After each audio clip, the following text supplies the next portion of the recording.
ونصلي على رسوله الكريم أما بعد فأعوذ بالله من الشيطان الرجيم بسم الله الرحمن الرحيم وَلَقَدْ أَنزَلْنَا إِلَيْكَ آيَاتٍ بَيِّنَاتٍ وَمَا يَكْفُرُ بِهَا إِلَّا الْفَاسِقُونَ۔ سورہ بقرہ آیت نمبر 99، پارہ نمبر 1، رکوع نمبر 12۔ ترجمہ: اور ہم نے تمہارے پاس سلجھی ہوئی آیتیں ارسال فرمائی ہیں اور ان سے انکار وہی کرتے ہیں جو بد کردار ہیں۔ ارسال یعنی پہنچائی ہیں۔ تفسیر: شناعت بسط و یکم، 21ویں پہچان۔ قال تعالی: وَلَقَدْ أَنزَلْنَا إِلَيْكُمْ إِلَى لَوْ كَانُوا يَعْلَمُونَ۔ اور آپ کی نبوت فقط قرآن پر موقوف نہیں کہ جس کے متعلق یہ بہانہ کر دیا کہ قرآن تو جبرائیل لے کر آئے ہیں جو ہمارے دشمن ہیں، بلکہ البتہ تحقیق ہم نے آپ کی نبوت و رسالت کی ثابت کرنے کے لیے نہایت واضح اور روشن دلائل نازل کیے جن میں کسی قسم کا اشتباہ اور التباس نہیں، اور نہ ان میں جبرائیل کا توسط ہے۔ پس اگر قرآن کو دلیل نبوت نہیں سمجھتے کہ جبرائیل سے دشمنی ہے تو ان آیات بینات کا تمہارے پاس کیا جواب ہے جن میں جبرائیل امین کا واسطہ نہیں اور ان کو خود بھی معلوم ہے مگر عناد کی وجہ سے انکار کرتے ہیں۔ ابن عباس رضی اللہ تعالیٰ عنہ سے مروی ہے کہ ابن سوریہ یہودی نے ایک مرتبہ حضرت صلی اللہ علیہ وسلم سے کہا کہ تم اپنی نبوت و رسالت کی کوئی ایسی نشانی نہیں لاتے جسے ہم بھی پہچانیں۔ اس پر یہ آیت نازل ہوئی۔ رواہ ابن ابی حاتم۔ اور مطلب یہ ہے کہ آپ کی نبوت کی ایک نشانی نہیں بلکہ صدہا نشانیاں موجود ہیں، اور ان آیات و بینات کا نہیں انکار کرتے مگر وہ لوگ جو حد ہی سے گزر گئے ہیں اور مقتضائے عقل و نقل دونوں ہی کو خیر بادہ کہہ چکے ہیں۔ کیا یہ لوگ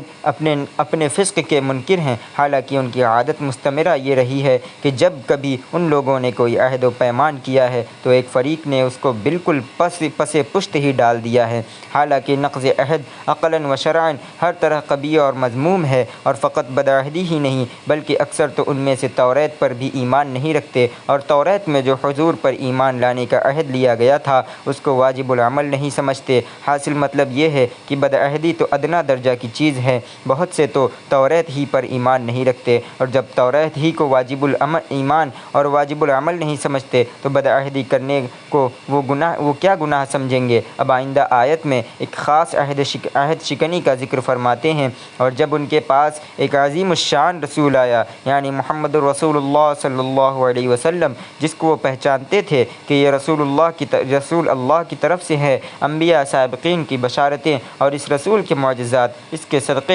کے صدق پر شاہد تھے،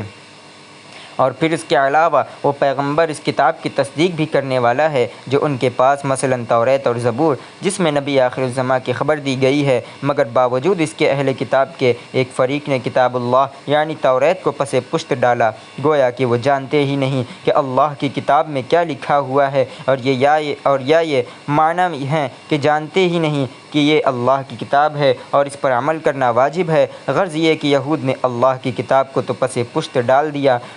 جس کی انبیاء کرام تلاوت کرتے تھے، اور ان منتروں کے پیچھے ہو لیے جن کی شیاطین الانس والجن حضرت سلیمان کے دور حکومت میں تلاوت کیا کرتے تھے۔ حضرت سلیمان علیہ السلام کی حکومت میں چونکہ عام تھی، جن اور انس، چرند اور پرند سب ان کے زیر حکم تھے، اس لیے شیاطین اور جنات اور آدمی سب سے ملے جلے رہتے تھے۔ شیطانوں نے آدمیوں کو جادو سکھا رکھا تھا، اور معاذ اللہ یہ سلیمان علیہ السلام کے حکم سے ہرگز نہ تھا، اس لیے کہ یہ کام کفر کا ہے، اور سلیمان علیہ السلام نے کبھی کسی قسم کا کفر نہیں کیا، نہ عملی اور نہ اعتقادی، اور نہ قبل النبوہ اور نہ بعد النبوہ، اس لیے کہ وہ تو اللہ کے پیغمبر تھے، کفر کے مٹانے کے لیے مبعوث ہوئے تھے۔ سحر کو یعنی جادو کو سلیمان علیہ السلام کی طرف نسبت کرنا سراسر افتراء ہے۔ یہود چونکہ سحر کو سلیمان علیہ السلام کی طرف نسبت کرتے تھے، اس آیت میں اللہ تعالیٰ نے ان کی براءت ظاہر فرما دی، لیکن شیاطین نے از خود یہ کفر کا کام کیا کہ لوگوں کو سحر کی تعلیم دینے لگے۔ یہود یہ کہتے تھے کہ حضرت سلیمان علیہ السلام اللہ کے نبی نہ تھے بلکہ ساحر اور جادوگر تھے، اس کے زور سے جنات اور آدمیوں اور ہوا پر حکومت کرتے تھے۔ اللہ تعالیٰ نے اللہ تعالیٰ نے اس کا رد فرمایا کہ یہ کام کفر کا ہے، اور سلیمان علیہ السلام نے کبھی یہ کام نہیں کیا، اس لیے کہ نبی معصوم ہوتا ہے، اس سے کفر کا صادر ہونا ناممکن ہے۔ نبی تو کفر اور شرک کے مٹانے کے لیے آتا ہے، نہ کہ کرنے کے لیے۔ اور علاوہ ازیں یہود اس سحر کا بھی اتباع اور پیروی کرتے تھے، جو کہ شہر بابل میں 2 فرشتوں پر ایک خاص حکمت کی بنا پر نازل کیا گیا تھا، جن کا نام ہاروت اور ماروت تھا۔ وہ حکمت یہ تھی کہ لوگ سحر اور معجزہ اور کرامت میں فرق معلوم کریں، تاکہ پیغمبر اور جادوگر میں کوئی التباس اور اشتباہ نہ ہو، کیونکہ ظاہراً معجزہ کی طرح سحر بھی خارق عادت ہے۔ اس لیے حق تعالیٰ نے 2 فرشتے بصورت انسان بابل میں اتارے کہ لوگوں کو بابل جس شہر کا نام ہے، اس وقت اس شہر کو بیبول کے نام سے جانا جاتا ہے، بابل میں اتارے کہ لوگوں کو سحر کی حقیقت سمجھائیں، تاکہ لوگوں کو سحر اور معجزہ میں کوئی اشتباہ پیش نہ آئے۔ اور چونکہ مقصود یہ تھا، اس لیے یہ دونوں فرشتے کسی کو کچھ نہیں سکھاتے تھے جب تک یہ نہ کہہ دیتے کہ جز این نیست، کہ ہم تو مخلوق کے لیے فتنہ اور آزمائش ہے کہ کون سحر سیکھ کر کفر اور معصیت میں مبتلا ہوتا ہے، اور کون اس کی حقیقت اور قباحت کو معلوم کر کے اس سے احتیاط اور پرہیز کرتا ہے۔ سو دیکھو، اس کو سیکھ کر کفر کا کام نہ کرنا، یعنی سحر نہ کرنا، اس سے ایمان جاتا رہے گا، لیکن اس کے بعد یہی بعض لوگ ان سے وہ باتیں سیکھتے جن سے میاں اور بیوی کے درمیان تفرقہ ڈالتے، اور یہ سمجھتے کہ یہ چیزیں بدون اللہ کی مشیت کی ضرر پہنچاتی ہیں، اور یہ امر یقینی ہے کہ یہ جادوگر اس سحر کی ذریعے سے کسی کو بھی بغیر اللہ کی مشیت اور ارادے کے ذرہ برابر ضرر نہیں پہنچا سکتے۔ جب خدا تعالیٰ چاہتا ہے سحر میں تاثیر پیدا کر دیتا ہے، اور جب چاہتا ہے تو اعمال کی تاثیر کو بند کر دیتا ہے اور سحر کو بے اثر بنا دیتا ہے۔ اور اگر بالفرض و تقدیر سحر میں کوئی کفر اور شرک بھی نہ ہوتا، تب بھی عقل کا مقتضا یہی تھا کہ سحر سے احتراز کرتے رہے، کیونکہ یہ ایسے علم کو سیکھ رہے ہیں جو دنیا اور آخرت میں ان کے لیے ضرر رساں ہے، اور اگر بالفرض مضر نہ ہو تو نافع بھی نہیں۔ اور عاقل کا کام یہ ہے کہ جو چیز نقصان دے اور نفع نہ دے اس سے احتراز کرے، اور ان کا سحر میں یہ اشتغال اور انہماک لا علمی اور نادانی کی بنا پر نہیں کہ اس کے ضرر سے بے خبر ہوں، البتہ خدا کی قسم ان کو خوب معلوم ہے کہ جو کفریات کو خریدے گا اس کے لیے آخرت میں کوئی حصہ نہ ہوگا، البتہ بہت ہی بری ہے وہ چیز جس کے بدلے میں انہوں نے اپنی جانوں کو فروخت کر ڈالا۔ کاش اس بات کو جانتے کہ ہم سعادت ابدیہ کو فروخت کر کے شقاوت ابدیہ کو خرید رہے ہیں۔ خلاصہ کلام یہ کہ یہودیوں نے اپنے دین اور کتاب کے علم کو پس پشت ڈال دیا اور علم سحر کے پیچھے ہو لیے، اور سحر کا علم لوگوں میں 2 طرف سے پھیلا۔ ایک تو حضرت سلیمان علیہ السلام کے عہد میں، چونکہ جنات اور انسان آپس میں ملے جلے رہتے تھے، اس لیے آدمیوں نے جنات اور شیاطین سے سحر سیکھا اور حضرت سلیمان کی طرف نسبت کر دیا کہ یہ سحر ہم کو انہی سے پہنچا، اور اسی کے زور سے حضرت سلیمان جنات اور ہوا پر حکومت کرتے تھے۔ اللہ تعالیٰ نے اس کا رد فرمایا کہ یہ کام کفر کا ہے، سلیمان نے کبھی نہیں کیا۔ ان کے زمانے میں شیاطینوں نے آدمیوں کو سکھایا ہے۔ دوسرے ہاروت اور ماروت کی طرف سے پھیلا کہ وہ 2 فرشتے تھے، ان انسان کی شکل میں شہر بابل میں رہتے تھے۔ ان کو علم سحر معلوم تھا، جو کوئی ان سے جادو سیکھنا چاہتا وہ پہلے ہی اس سے کہہ دیتے کہ اس میں ایمان جاتا رہے گا، لیکن جب وہ اصرار کرتا تو سکھا دیتے اور صاف کہہ دیتے کہ یہ اللہ کی طرف سے آزمائش ہے۔ ایسے علم سے آخرت میں کوئی فائدہ نہیں، بلکہ دنیا اور آخرت دونوں ہی میں نقصان ہے۔ بغیر اللہ کے حکم کے کچھ نہیں کر سکتے۔ اگر علم دین سیکھتے تو اللہ کے یہاں ثواب پاتے، اور اب بھی اللہ تعالیٰ نے ان پر توبہ کا دروازہ بند نہیں کیا، جیسا کہ آئندہ ارشاد فرماتے ہیں۔ اور اگر یہ لوگ ایمان لاتے اور بجائے سحر کے اللہ کی کتاب کا اتباع کرتے اور علم سحر اور کتب سحر اور مضر اور بے فائدہ علوم سے پرہیز کرتے، جیسے اس زمانے میں ناول اور باتصویر رسالے جو تخریب اخلاق میں جادو کا اثر رکھتے ہیں، تو اللہ تعالیٰ کے یہاں سے جو بدلہ ملے اگرچہ وہ تھوڑا ہو، دنیا اور دنیا کی تمام نعمتوں سے بہتر ہے، جائے کہ سحر میں بطور مزدوری برائے نام کچھ مل جائے۔ کاش ان کو اتنی عقل ہوتی تو سمجھتے کہ دنیا کے تمام منافع آخرت کے ایک نفع کے مقابل میں ہیچ ہیں، یعنی ایک نفع کے مقابل بھی نہیں۔ فائدہ: شیاطین جس سحر کی تعلیم دیتے تھے وہ صریح کفر اور شرک تھی۔ ارواح کو خدا تعالیٰ کے برابر جانتے تھے اور ان کے لیے وہ افعال اور تاثیرات ثابت کرتے تھے جو باری تعالیٰ کے ساتھ مخصوص ہے، اور ان کی مدح میں یعنی ان کی تعریف میں ایسے منتر پڑھتے تھے کہ جیسے خدا تعالیٰ کے عموم علم اور احاطہ قدرت اور غایت عظمت و جلال ظاہر کرنے کے لیے حمد و ثنا کے کلمات پڑھے جاتے ہیں۔ اور فرشتوں کی تعلیم میں یہ بات نہ تھی، نہایت احتیاط کے ساتھ تعلیم دیتے تھے اور ساتھ ساتھ نصیحت کرتے تھے اور کفر کرنے سے منع کرتے تھے۔ ان کا مقصد حقیقت سحر کو واضح کرنا تھا تاکہ نبی اور متنبی میں اشتباہ نہ ہو اور سحر اور معجزہ کا فرق معلوم ہو جائے، اور یہ بھی معلوم ہو جائے کہ مؤثر حقیق سوائے باری تعالیٰ کے کوئی نہیں، اور شیاطین کا مقصد اغوا اور اضلال تھا۔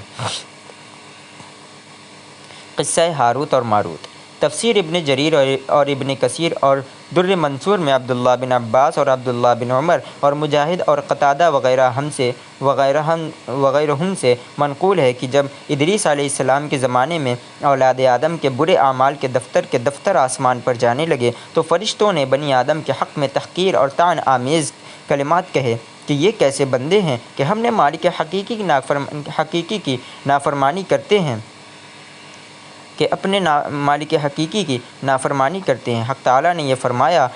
میں نے بنی آدم کے خمیر میں غصہ اور شہوت رکھا ہے، اس لیے ان سے گناہ ہوتے ہیں۔ اگر تم میں یہی قوت شہویہ اور قوت غضبیہ رکھ دوں اور زمین پر اتار دوں تو تم بھی ایسے ہی گناہ میں مبتلا ہوگے۔ فرشتوں نے عرض کیا کہ اے پروردگار، ہرگز تیرے گناہ کے پاس بھی نہ جائیں گے۔ حق تعالیٰ نے فرمایا کہ اچھا تم اپنے میں سے 2 شخصوں کو منتخب کر لو۔ فرشتوں نے ہاروت اور ماروت کو، جو فرشتوں میں کمال عبادت میں مشہور اور ممتاز تھے، منتخب کیا۔ حق تعالیٰ نے قوت شہویہ اور غضبیہ کو ان میں پیدا کر کے حکم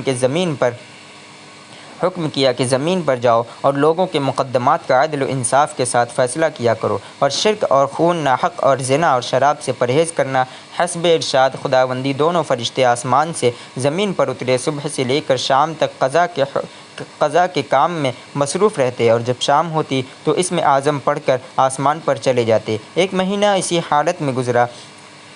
یکایک امتحان خداوندی پیش آیا کہ ایک عورت مسماہ زہرا جو حسن و جمال میں شہرۂ آفاق تھی، اس کا مقدمہ ان کے اجلاس میں پیش ہوا۔ یہ دونوں فرشتے اس عورت کے حسن و جمال کو دیکھتے ہی اس پر فریفتہ ہو گئے اور اس کو پھسلانا شروع کیا۔ اس عورت نے ان کا انکار کیا اور کہا کہ جب تک تم بت پرستی اختیار نہ کرو اور میرے خاوند کو قتل نہ کرو اور شراب نہ پیو، میں تمہارے پاس نہیں آ سکتی۔ آپس میں دونوں نے مشورہ کیا کہ شرک اور قتل ناحق تو بہت بڑے گناہ ہیں اور شراب پینا اس درجہ کی معصیت نہیں، اس لیے اس کو اختیار کر لینا چاہیے۔ غرض یہ کہ اس عورت نے پہلے ان کو شراب پلائی اور پھر بت کو سجدہ کرایا اور پھر شوہر کو قتل کرایا اور ان سے اسم اعظم سیکھا اور پھر ان کے ساتھ ہم بستر ہوئی۔ بعد ازاں وہ عورت اسم اعظم پڑھ کر آسمان پر چلی گئی اور اس کی روح زہرہ ستارہ کی روح کے ساتھ جا ملی اور اس کی صورت زہرہ کی صورت ہو گئی، اور وہ فرشتے اسم اعظم بھول گئے، اس لیے آسمان پر نہ جا سکے۔ جب ہوش میں آئے نہایت نادم ہوئے اور ادریس علیہ السلام کی خدمت میں حاضر ہو کر دعا اور استغفار کی درخواست کی اور بارگاہ خداوندی میں شفاعت کے خواستگار ہوئے۔ بارگاہ الہی سے یہ حکم آیا کہ عذاب تو تم کو ضرور ہوگا، لیکن اس قدر تخفیف کی جاتی ہے کہ تم کو یہ اختیار دیا جاتا ہے کہ دنیاوی اور اخروی عذاب سے جس کو چاہو اختیار کر لو۔ فرشتوں نے دنیاوی عذاب کو سہل اور آسان سمجھا کہ یہاں کا عذاب تو عن قریب منقطع ہو جائے گا، یعنی ختم ہو جائے گا، اس لیے اس کو اختیار کر لیا۔ چنانچہ وہ اللہ کے حکم سے بابل کے کنویں میں الٹے لٹکا دیے گئے اور وہیں ان کو آگ سے عذاب دیا جا رہا ہے۔ پھر جو کوئی ان کے پاس جادو سیکھنے جاتا ہے وہ اول تو اس کو سمجھا دیتے ہیں اور جب اصرار کرتا ہے تو اس کو سکھا دیتے ہیں۔ قصہ ختم ہوا۔ تحقیق: ہاروت اور ماروت کا جو قصہ نقل کیا گیا اس میں علماء کے 2 فریق ہیں۔ ایک فریق یہ کہتا ہے کہ یہ قصہ سراپا موضوع ہے اور یہود کا من گھڑت قصہ ہے اور انہی کی کتابوں سے ماخوذ ہے۔ حضرات محدثین اس قصہ کو باعتبار روایت کے غیر معتبر قرار دیتے ہیں اور حضرات متکلمین باعتبار درایت کے اس کو غیر معتبر کہتے ہیں۔ قاضی عیاض اور امام رازی نے اس قصہ کا شد و مد سے انکار کیا ہے، اس لیے کہ یہ قصہ اصول دین کے خلاف ہے۔ نمبر 1، اول یہ کہ فرشتے معصوم ہیں، ان سے گناہ کا صدور عصمت کے منافی ہے۔ نمبر 2، دوم یہ کہ جب وہ عذاب میں گرفتار ہیں تو ان کی فرصت کہاں سے ملی کہ لوگوں کو جادو سکھلائیں۔ نیز تعلیم کے شرط ہے جو محبوس ہونے کی وجہ سے مفقود ہے، ان کو لوگوں سے اختلاط کیسے میسر ہوا؟ نمبر 3، سوم یہ کہ ایک فاحشہ اور بدکار عورت کا دھوکے سے اسم اعظم سیکھ کر آسمان پر چڑھ جانا سراسر غیر معقول ہے۔ اسماء الہی کے لیے تقوی اور طہارت شرط ہے۔ نمبر 4، چہارم یہ کہ مسخ اور تبدیل صورت عقوبت کے لیے ہوتا ہے اور عقوبت کے لیے تحقیر اور اہانت لازم ہے، اور آسمان پر پہنچ کر ستارہ بن جانے میں نہ کوئی عقوبت ہے اور نہ کوئی تحقیر اور نہ اہانت ہے۔ نمبر 5، پنجم یہ کہ زہرہ تو ایک مشہور ستارہ ہے جو ابتدائے آفرینش عالم سے موجود ہے، اور اس قصے سے معلوم ہوتا ہے کہ اس عورت کو مسخ کر کے زہرہ ستارہ بنا دیا گیا، جس کا مطلب یہ ہوا کہ یہ ستارہ اس واقعے کے بعد وجود میں آیا اور اس واقعے سے پہلے یہ ستارہ موجود نہ تھا، اور یہ سراسر غیر معقول ہے، اور ان وجوہ کی بنا پر ان علماء نے اس قصہ کا انکار کیا۔ لیکن جلال الدین سیوطی اور ملا علی قاری وغیرہم فرماتے ہیں کہ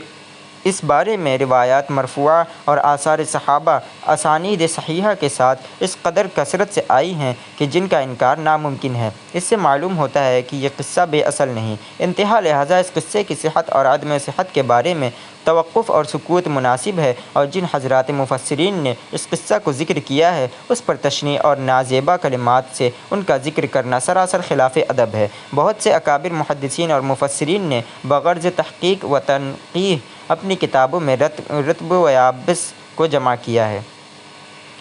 حضرت شاہ عبدالعزیز دہلوی قدس اللہ سرہ فرماتے ہیں کہ اس قصہ کے بارے میں جس قدر روایتیں آئی ہیں، اگر تتبع کر کے ان تمام روایت کو جمع کیا جائے تو ان کا قدر مشترک حصہ تو تواتر کو پہنچ جاتا ہے، اگرچہ واقعہ کی خصوصیت میں اختلاف ہو، لیکن جو قدر مشترک حد تواتر کو پہنچ چکا ہے اس کا انکار دشوار ہے۔ انفرادی طور پر اگرچہ ہر طریق اور ہر سند ضعیف اور واہی ہو، لیکن ضعیف اور روایتوں کا تواتر بھی ترجیح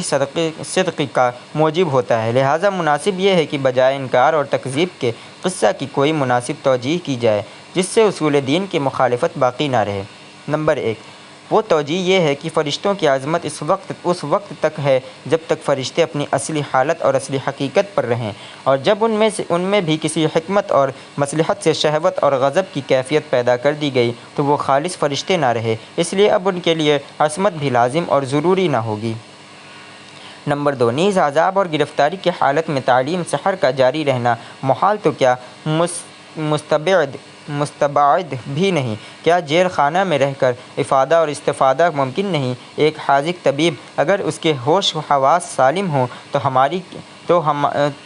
بیماری کی حالت میں بھی علم طب کی تعلیم دے سکتا ہے، اور ظاہر ہے کہ فرشتوں کی قوت ادراکیہ انسان کی قوت ادراکیہ سے کہیں اکمل اور اتم ہے۔ عذاب اور گرفتاری کی حالت ان کے لیے تعلیم سے مانع نہیں ہو سکتی، خصوصاً جب کہ غیب سے ان کو مدد بھی پہنچتی ہو، کیونکہ آسمان سے اس تعلیم کے لیے اتارے گئے تھے، جیسا کہ قتادہ سے مروی ہے کہ ہر سال ان کے پاس ایک شیطان جاتا ہے اور تازہ سحر سیکھ کر آتا ہے اور لوگوں میں پھیلاتا ہے۔ جس شخص کو کسی علم کا ملکہ ہوتا ہے وہ بیماری اور لاچاری کی حالت میں اس علم کی تعلیم دے سکتا ہے، اور بسبب مزاولت اور محارست اور بروجہ ملکہ مہارت اس کو تعلیم و تلقین میں کوئی دشواری نہیں ہوتی۔ نمبر 3، نیز وہ عورت اگرچہ بدکار تھی لیکن مقصود اس کا قرب الہی کو حاصل کرنا تھا، اپنے حسن و جمال کو اسم اعظم کے معلوم کرنے کا ذریعہ بنایا۔ خرابی جو کچھ تھی وہ ذریعہ اور وسیلہ میں تھی، اصل مقصد میں کوئی قباح نہ تھا، حسن نیت کی برکت سے کامیاب ہوئی۔ اور جس طرح بغرض ابتلا فرشتے بشکل بشر بنا کر آسمان سے زمین پر اتارے گئے، اسی طرح ایک ستارہ کی روح ایک حسین و جمیل عورت کی شکل میں ہاروت اور ماروت کی عصمت کا امتحان کے لیے نمودار ہوئی، اور امتحان ہو جانے کے بعد اصلی صورت کی طرف لوٹ گئی، یعنی صورت بشریہ سے صورت کوکبیہ یعنی ستاروں کی صورت کی طرف واپس ہو گئی۔ جس طرح ان جنات مختلف شکلوں میں ظاہر ہوتے ہیں اور پھر اپنی اصلی صورت کی طرف لوٹ جاتے ہیں، اسی طرح یہاں سمجھو۔ لہٰذا جن روایات میں اس عورت کا ذکر ہے، ستارہ کی صورت میں مسخ ہونے کا ذکر آیا ہے، اس کا مطلب یہ ہے کہ اس عورت کی روح کا تعلق زہرہ کی روح کے ساتھ کر دیا گیا۔ زہرہ ایک ستارہ کا نام ہے، اور یہ مطلب نہیں کہ یہ ستارہ پہلے ہی سے موجود نہ تھا اور اب اس عورت کی مسخ ہونے کے بعد وجود میں آیا۔ نمبر 5، اور صورت کوکبیہ یعنی ستاروں کی صورت اگرچہ کتنی ہی شرافت اور عظمت رکھتی ہو لیکن صورت انسانیہ کے اعتبار سے بہت حقیر اور ذلیل ہے، کما قال تعالی لقد خلقنا الانسان فی احسن تقویم۔ خلاصہ کلام، بعض علماء نے اس قصہ کو اصول دین اور قواعد شریعت کے خلاف سمجھا، اس لیے اس کو غیر معتبر قرار دیا، اور بعض علماء نے کثرہ طرق اور کثرہ اسانید کے بنا پر اس قصہ کا بالکلیہ انکار مناسب نہیں سمجھا۔ 20 سندوں سے زیادہ اس قصہ کا مروی ہونا اس کی خبر دیتا ہے کہ اس قصہ کے اصل ضرور ہے، بالکل بے اصل نہیں۔ روایات مختلفہ کا جو قدر مشترک تھا، یہ حضرات اس کے قائل ہوئے اور خصوصیات کے بارے میں توقف اور سکوت کیا، اور جو باتیں بظاہر اصول شریعت کے خلاف معلوم ہوتی تھیں ان کے مناسب توجیہ اور تعویل فرمائی، اور یہ طریق نہایت اسلم اور معتدل ہے۔ روایت کا دار و مدار ترک اور اسانید پر ہے، اگرچہ وہ ترک اور اسانید ضعیف اور واہی کیوں نہ ہو، چند ضعفاء کے مل جانے سے بھی ایک گنا قوت آ جاتی ہے، اس لیے جو ضعیف حدیث متعدد طرق سے مروی ہو، اصطلاح محدثین میں اس کو حسن الغیرہ کہتے ہیں۔ لہٰذا کسی ضعیف روایت کا بالکلیہ انکار کر دینا خود خلاف درایت ہے کہ یہ کیا ضروری ہے کہ جو چیز آپ کے نزدیک خلاف درایت اور دوسرے عالم کے نزدیک بھی خلاف درایت ہو، ممکن ہے کہ آپ کی درایت نے غلطی کی ہو۔ فوق کل ذی علم علیم و فوق کل ذی فہو فہیم، اور محض اسرائیلات میں سے ہونا بھی تکذیب اور انکار کا سبب نہیں بن سکتا، الا یہ کہ نصوص کتاب و سنت اور قواعد و شریعت اور اجماع امت کے خلاف ہو۔ حدیث میں یہ ہے، حدثوا عن بنی اسرائیل ولا حرج، اسرائیلی باتوں کے نقل میں کوئی حرج نہیں۔ میرا یہ مطلب نہیں کہ یہ قصہ قطعاً صحیح ہے اور ناظرین بھی اس کو صحیح مانیں، میرا مطلب فقط اس قدر ہے کہ بے دھڑک ہو کر روایت کا انکار نہ کریں۔ باقی رہی آیات کی تفسیر تو وہ اس قصے کی صحیح ہونے پر موقوف نہیں کہ جیسا ناظرین نے تفسیر کو پڑھ کر دیکھ لیا ہوگا۔ ایک شبہہ اور اس کا ازالہ۔ حضرت حکیم الامت مولانا اشرف علی تھانوی رحمۃ اللہ علیہ ایک وعظ میں فرماتے ہیں کہ اگر یہ شبہہ کیا جائے کہ سحر تو حرام اور کفر ہے، باقی اس کا جاننا اور بضرورت شروع اس کا سیکھنا خصوصاً جبکہ اس پر عمل کرنے کی مخالفت بھی ساتھ ساتھ ہو تو حرام نہیں، جیسے سور اور کتے کا گوشت کھانا حرام ہے، مگر اس کی خاصیت معلوم کرنا اور اس کو بیان کرنا حرام نہیں۔ فقہا نے کلمات کفریہ کے لیے ایک مستقل باب رکھا ہے تاکہ معلوم ہو جائے کہ کن باتوں سے ایمان جاتا رہتا ہے۔ فلسفہ کے بہت سے مسائل کفر ہیں لیکن اس کی تعلیم دی جاتی ہے تاکہ اس کی حقیقت معلوم کر کے اس کا جواب دیا جا سکے۔ اور ایک اشکال اور اس کا جواب رہا یہ اشکال کہ پھر اس کی تعلیم کے لیے فرشتے کیوں نازل کیے گئے، انبیاء علیہ السلام ہی سے یہ کام کیوں نہ لیا گیا؟ اس کا جواب یہ ہے کہ انبیاء علیہ السلام ہدایت محضہ کے لیے مبعوث ہوتے ہیں۔ ان کی تعلیم سحر میں یہ احتمال ہو سکتا ہے کہ کوئی شخص ان سے سیکھنے کے بعد اسی میں مشغول اور مبتلا ہو جائے، تو اس طرح حضرات انبیاء علیہ السلام گمراہی کا سبب بعید بھی بنانا گوارا نہیں فرمایا، بخلاف فرشتوں کے کہ ان سے تشریح اور تکوین دونوں قسم کے کام لیے جاتے ہیں، اور تکوین میں جس طرح وہ مسلمانوں کی پرورش اور حفاظت کرتے ہیں اسی طرح وہ کافروں کی بھی پرورش اور حفاظت کرتے ہیں۔ حالانکہ ہمارے لیے شرعاً کافر کی اعانت اور امداد ناجائز ہے۔ انبیاء کرام کی تشریعی نظام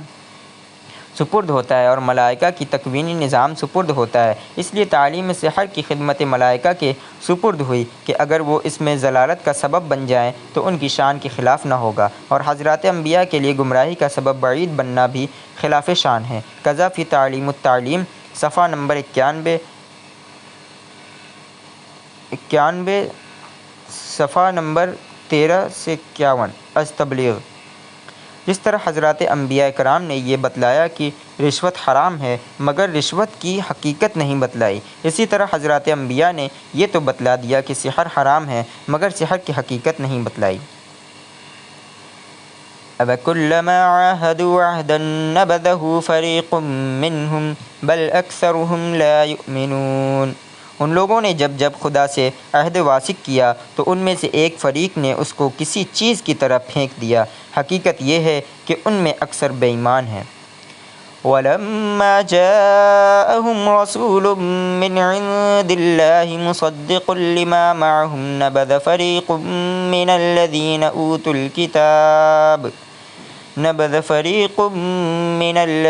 أُوتُوا الْكِتَابَ كِتَابَ اللَّهِ وَرَاءَ ظُهُورِهِمْ كَأَنَّهُمْ لَا يَعْلَمُونَ۔ اور جب ان کے پاس خدا کی طرف سے پیغمبر آخر الزماں صلی اللہ علیہ وسلم آئے اور وہ ان کی آسمانی کتاب کی تصدیق بھی کرتے ہیں، تو جن لوگوں کو کتاب دی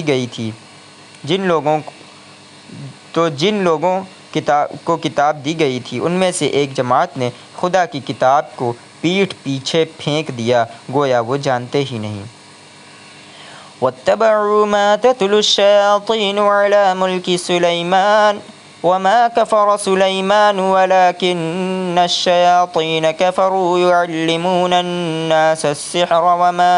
أُنزِلَ عَلَى الْمَلَكَيْنِ بِبَابِلَ هَارُوتَ وَمَارُوتَ وَمَا يُعَلِّمَانِ مِنْ أَحَدٍ حَتَّى يَقُولَا إِنَّمَا نَحْنُ فِتْنَةٌ فَلَا تَكْفُرْ فَيَتَعَلَّمُونَ مِنْهُمَا مَا يُفَرِّقُونَ بِهِ بَيْنَ الْمَرْءِ وَزَوْجِهِ وَمَا هُمْ بِضَارِّينَ بِهِ مِنْ أَحَدٍ إِلَّا بِإِذْنِ اللَّهِ وَيَتَعَلَّمُونَ مَا يَضُرُّهُمْ وَلَا يَنفَعُهُمْ وَلَقَدْ عَلِمُوا لَمَنِ اشْتَرَاهُ مَا لَهُ فِي الْآخِرَةِ مِنْ خَلَاقٍ وَلَبِئْسَ مَا شَرَوْا بِهِ أَنفُسَهُمْ لَوْ كَانُوا يَعْلَمُونَ۔ اور ان ہزلیات کے پیچھے لگ گئے جو سلیمان کے عہد سلطنت میں شیاطین پڑھا کرتے تھے، اور سلیمان نے مطلق کفر کی بات نہیں کی بلکہ شیطان ہی کفر کرتے تھے کہ لوگوں کو جادو سکھاتے تھے، اور ان باتوں کے بھی پیچھے لگ گئے جو شہر بابل میں 2 فرشتوں یعنی ہاروت اور ماروت پر اتری تھی، اور وہ دونوں کسی کو کچھ نہیں سکھاتے تھے جب تک یہ نہ کہہ دیتے کہ ہم تو ذریعہ آزمائش میں ہیں، تم کفر میں نہ پڑو۔ غرض لوگ ان سے ایسا جادو سیکھتے جس میں میاں بیوی میں جدائی ڈال دیں، اور خدا کے حکم کے سوا اس جادو سے کسی کا کچھ بھی بگاڑ نہیں سکتے تھے، اور کچھ ایسے منتر سیکھتے جو ان کو نقصان ہی پہنچاتے اور فائدہ کچھ نہ دیتے، اور وہ جانتے تھے کہ جو شخص ایسی چیزوں یعنی سحر اور منتر وغیرہ کا خریدار ہوگا اس کا آخرت میں کچھ حصہ نہیں، اور جس چیز کے عوض انہوں نے اپنی جانوں کو بیچ ڈالا وہ بری تھی، کاش وہ اس بات کو جانتے۔ وَلَوْ أَنَّهُمْ آمَنُوا وَاتَّقَوْا لَمَثُوبَةٌ مِّنْ عِندِ اللَّهِ خَيْرٌ لَوْ كَانُوا يَعْلَمُونَ۔ صدق اللہ العظیم۔ اور اگر وہ ایمان لاتے اور پرہیزگاری کرتے تو خدا کے ہاں سے بہت اچھا صلہ ملتا، اے کاش وہ اس سے واقف ہوتے۔ اللہ ہم سب کو تمام بلاؤں سے ہماری حفاظت فرمائے۔ وآخر دعوانا الحمد للہ رب العالمین۔